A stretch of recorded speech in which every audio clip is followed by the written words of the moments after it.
Assalamualaikum warahmatullahi wabarakatuh. Perang Badar melahirkan banyak pahlawan di masa awal kejayaan Islam. Banyak hal yang jarang diketahui. Apa saja? Simak hingga akhir hingga tidak terjadi kesalahpahaman. Mohon subscribe, like, dan komen untuk meluruskan jika ada kesalahan. Simak kisahnya. Nabi SAW mengajak siapa saja yang mau dari penduduk Madinah untuk keluar, muslimin.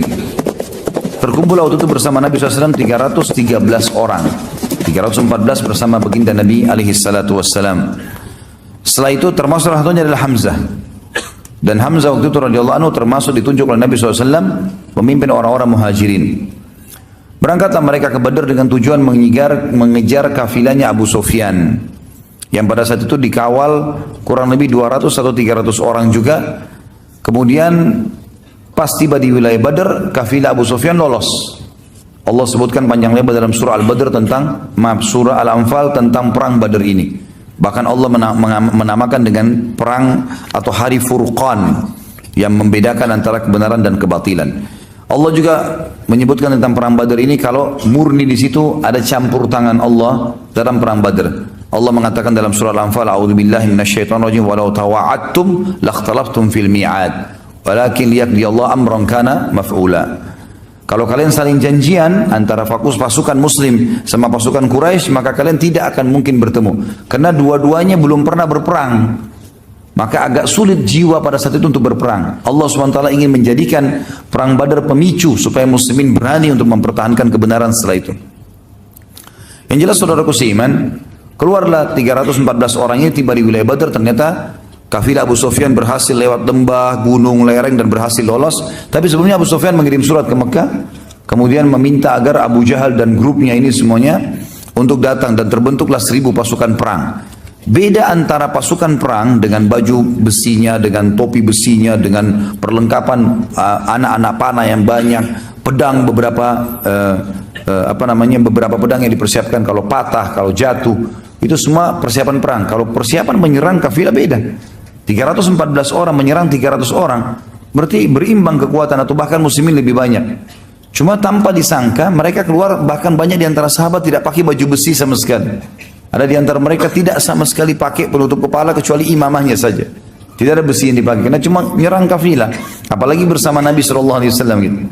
Pas tiba di wilayah Badar, lolos kafilah Abu Sufyan. Abu Sufyan berhasil mengirim surat, ternyata sudah keluar 1000 orang pasukan dari Mekah. Dan mereka cuma dipisahkan dengan sebuah gunung. Yang lebih dekat dengan Madinah namanya Udwatid Dunia.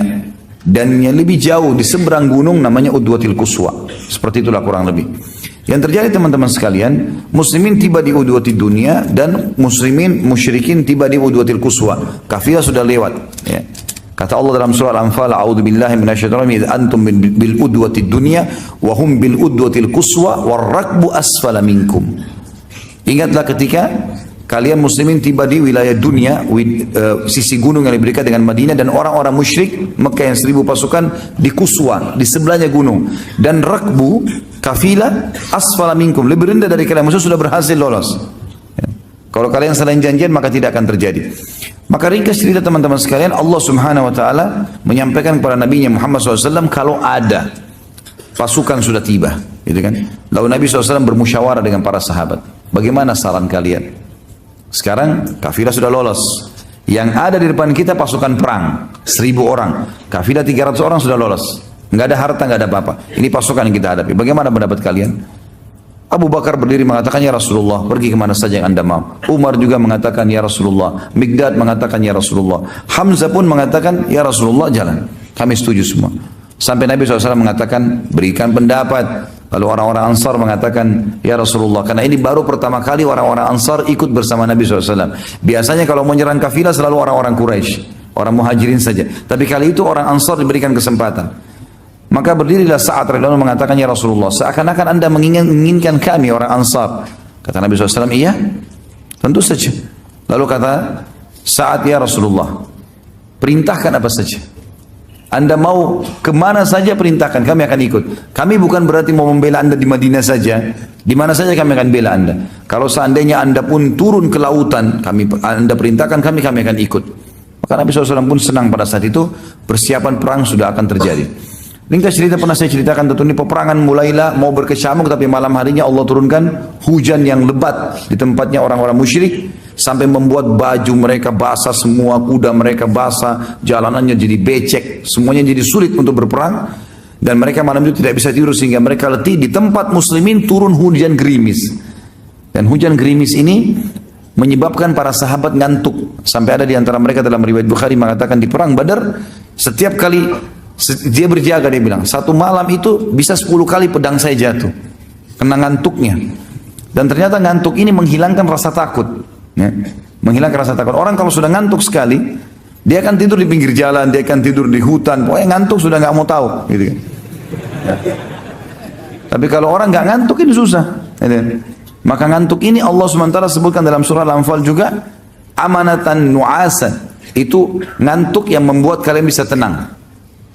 Maka tanah di tempat muslimin menjadi basah biasa saja, dan padang pasir kalau kering sekali berat untuk dilewatin, kalau basah sekali juga berat, becek melengket semua di sendal dan seterusnya.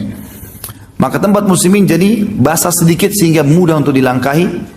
Juga mereka bisa istirahat malam itu, orang musyrik tidak. Bertemulah pasukan keesokan harinya, 1000 melawan 300. Nabi SAW sempat berdoa di kemah beliau. Berdoa, tentu ini kisahnya panjang, perang Badar sudah saya pernah ceritakan, dan ada juga di Sirah Nabawiyah yang sudah kita paparkan panjang lebar insya Allah di YouTube. Yang jelas Nabi SAW berdoa mengatakan, ya Allah, kalau seandainya Engkau membinasakan mereka ini ya Allah, maka tidak ada lagi yang bisa menyembahmu di muka bumi. Maka selamatkanlah, menangkanlah. Abu Bakar sempat mengatakan, ya Rasulullah, tenangkan diri Anda, Allah sudah menjanjikan kok. Ringkas cerita, Nabi SAW tertidur sejenak, lalu bangun, lalu tersenyum. Kata Abu Bakar, kenapa ya Rasulullah? Kata Nabi SAW, berita gembira, Allah sudah menjanjikan. Kalau kita berhadapan sama musuh ini, kita pasti menang. Kalau kita pun mengejar kafilah, kita pasti dapat. Salah satunya. Berarti pasti nggak mungkin tidak lolos gitu. Berkecamuklah pada saat itu Nabi SAW bertakbir, mengatur strategi perangnya adalah, Nabi SAW, orang Arab biasa tradisi begini dulu kalau perang. Pasukan menyerang nih, kalau ada yang menyerang dari depan, maka mereka tunggu, bertahan, menahan dengan tangkisan, dengan perisai mereka.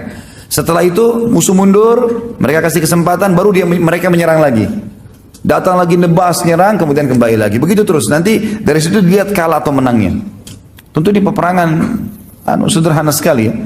Tapi Nabi SAW mengatur strategi yang berbeda. Kata Nabi SAW, jangan mulai penyerangan, semuanya duduk di bawah. Duduk di bawah, mereka sampai pegang perisai.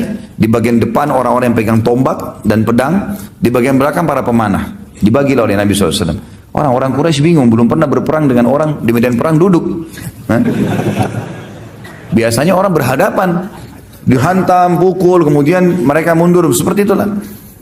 Tapi akhirnya mereka mau berperang, gitu kan. Sebelum berperang, ternyata ada 3 orang, ada 1 orang dulu dari Quraisy. Orang ini teman-teman sekalian, orang yang pertama mati dan pertama dinilai sebagai penghuni neraka. Ya. Jadi jangan contoh ya orang itu. Ya. Namanya Al-Aswad bin Abdul Asad Al-Makhzumi. Al-Aswad bin Abdul Asad Al-Makhzumi. Waktu pasukan sudah mau bergerak, tiba-tiba dia maju ke depan. Dia henuskan pedangnya sambil menantang muslimin. Dan dia bersumpah atas nama Lat dan Uzza, atas patung-patungnya, saya akan minum dari sumur orang-orang itu, maksudnya kaum muslimin. Karena di belakang pasukan muslim ada sumur, mereka nggak ada sumur gitu. Dengan sombongnya gitu kan. Siapa yang akan menantang saya? Tanpa banyak bicara, Hamzah keluar. Hamzah tahu siapa orang ini di Mekah, walaupun dia ini Al-Aswad terkenal orang yang mahir menggunakan pedang, gitu kan. Hamzah terkenal menggunakan panah, gitu. Hamzah tidak terlalu mahir dalam masalah pedang, tapi panah iya, gitu. Umumnya gitu. Tapi dia bisa. Maka Hamzah pada saat itu menunjukkan kemahirannya dalam pedang. Biasanya dengan panah gitu. Maka Hamzah pun maju dan dalam hitungan beberapa waktu saja sudah dikalahkan Al-Aswad ini. Orang-orang Quraisy kaget, mereka taunya Hamzah ini biasanya itu tahu mana. Kok sekarang kemahiran pedangnya luar biasa. Al-Aswad terkenal dengan pedang, kalah.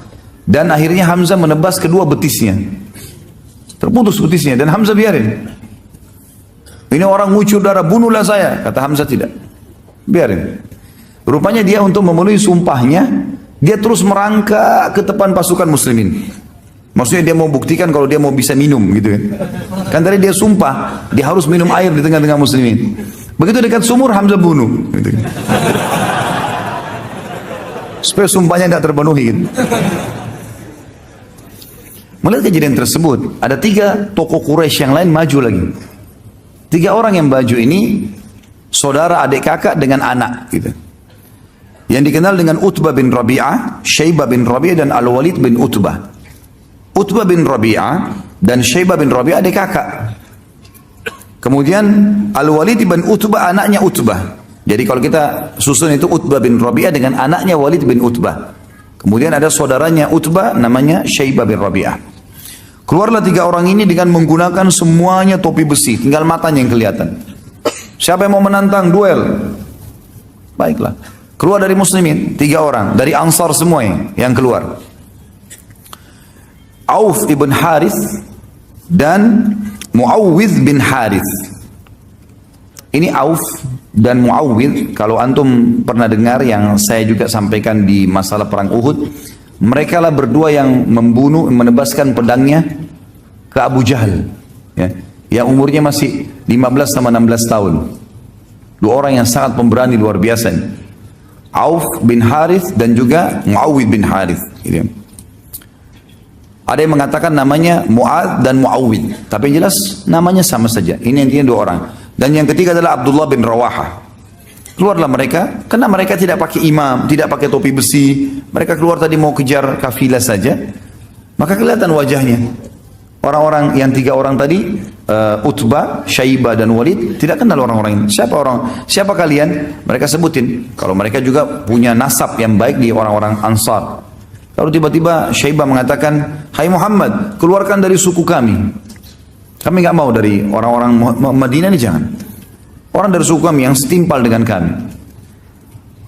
Maka Nabi SAW mengatakan, "Berdirilah hai Ubaidah." Ubaidah adalah sepupu Nabi SAW. Dan umurnya memang sudah lebih tua dari Hamzah. Kemudian kata Nabi SAW, "Berdirilah wahai Hamzah dan berdirilah wahai Ali." 3-tiganya dari keluarga Nabi SAW. Untuk menunjukkan kepada mereka, bukan orang sembarangan saya kirim, keluarga saya juga. Saya akan korbankan mereka. Tanda kutip di sini ya, berkorban di jalan Allah maksudnya. Maka pergilah 3 orang ini berhadapan. Lalu karena ketiganya ini mengatakan, "Siapa kalian?" Hamzah memperkenalkan diri. "Apakah kalian melupakan saya?" "Saya Hamzah." Mereka sudah tahu siapa Hamzah. Yang satu Ali. Ali memang masih muda. Lalu yang satu Ubaidah. Ubaidah terkenal. Orang mereka sudah tahu. Maka Ubaidah pun akhirnya melawan Utbah. Nah, Ubaidah yang paling tua, dia melawan Utbah bin Rabi'ah. Lalu Hamzah melawan Syaibah bin Rabi'ah. Dan Ali bin Abi Thalib melawan Al-Walid bin Utbah. Dalam sekejap saja, baru beberapa kali serangan dari Utbah ini atau dari Syaibah ini dihindari oleh Hamzah, dan Hamzah berhasil membunuhnya. Ali bin Abi Thalib pun dalam sekejap setelah Hamzah langsung membunuh Al-Walid. Tinggal Ubaidah bersama dengan Utbah, gitu kan? Tinggal 2 orang ini. Maka yang terjadi adalah dua-duanya saling menghantamkan pedang dan akhirnya dua-duanya luka. Pada saat luka dan terjatuh, maka Hamzah dan Ali menyelamatkan Ubaidah, dibawa ke pasukan muslimin, lalu kemudian keduanya kembali untuk membunuh Utbah. Dan terbunuhlah 3 orang tokoh Quraisy pada saat itu. Dan pada mereka lah teman-teman sekalian turun firman Allah surah Al-Hijr. Tepatnya kepada Hamzah, Ubaidah dan Ali radhiyallahu anhum ajma'in. Untuk bersiap-siap dan tetap duduk. Maka orang Quraisy mulai menyerang. Begitu mereka menyerang, karena orang di bawah mereka bingung mau menyerang seperti apa. Begitu mendekat, mereka coba mau tebasin pedang, ditangkis. Ternyata begitu mendekat, orang-orang di bagian depan yang pegang tombak menusukkan tombak-tombak ke kuda mereka, dan akhirnya banyak yang mati, korban dari orang Quraisy, jatuh. Barulah Nabi SAW suruh menyerang mereka, anak-anak panah dilemparkan ke arah mereka. Akhirnya sampai ya peperangan berkecamuk dan sangat seru pada saat itu, karena orang-orang Quraisy juga melempar anak panahnya. Hanya saja Hamzah dan Ali ya, ini berdua dengan ada satu lagi namanya Asim. 3 orang ini radhiyallahu anhum ajma'in. Kalau tidak salah dari riwayatnya menjelaskan Zubair bersama mereka. Berempat. Mereka ini sepakat untuk menyerang pemegang benderanya Quraisy. Dan pada zaman dulu sudah pernah saya jelaskan ini, kalau bendera itu simbol kemenangan. Kapan masih ada benderanya, walaupun tinggal satu orang prajurit tetap menang. Walaupun jumlahnya ribuan, tapi bendera nggak ada jatuh berarti kalah. Seperti itulah. Maka 4 orang ini sepakat, kita nggak usah ya melawan umumnya orang-orang. Cari mana pemegang bendera dari jauh kelihatan, serang ke sana. Maka sepakatlah 4 orang ini untuk masuk. Dan berhasil. Yang memegang kebetulan bendera ini adalah suku Abdiddar. Suku Abdiddar ini teman-teman sekalian adalah Abdiddar sama Abdul Manaf, saudara kandung dalam jalur nasabnya Nabi SAW. Abdul Manaf dan Abdiddar sekandung. Dari Abdul Manaf turun dan Nabi SAW, Hamzah dan semuanya ini. Dari Abdiddar turun yang lainnya gitu ya. Tapi yang jelas dua ini dulu ini bersaudara dan satu jalur. Yang memegang bendera yang dalam keadaan kafir suku Abdiddar, artinya masih keluarganya Hamzah. Keluarganya Ali radhiyallahu anhu. Tapi Hamzah di sini luar biasa, tidak mempedulikan lagi di kancah peperangan masalah kebenaran walaupun keluarga. Sudah beda di sini. Beda kalau di ajang dakwah itu lain. Di kehidupan kita seperti sekarang lagi tenang itu tidak ada masalah. Kita tidak boleh berperang. Tapi di kancah peperangan sudah beda kasusnya. Sudah nggak ada lagi perbedaan di sini. Yang jelas teman-teman sekalian, Hamzah pun akhirnya menyerang pemegang bendera pertama, dan biasanya pemegang bendera ini orangnya sangat kuat. Karena kalau bendera jatuh berarti jadi masalah. Dalam sedikit saja gerakan Hamzah berhasil membunuhnya. Dibantu dikelilingi oleh 3 orang sahabatnya, Ali, Subair, dan juga Asim. Yang satu lagi berdiri, ada 11 anak orang dari turunan Abdiddar ini yang siap untuk ya. Ini kalau tidak salah nama ayahnya Talha, Abu Talha dikenal. Maka dibunuhlah yang pemegang bendera kedua, yang ketiga, yang keempat, sampai 11 orang pemegang bendera dibunuh semuanya. Dan dari 11 orang ini 9 orang dibunuh oleh Hamzah. Gitu kan? Hamzah adalah yang membunuhnya. Padahal Nabi SAW sudah mengatakan tidak akan bersatu antara seorang muslim dan kafir di neraka.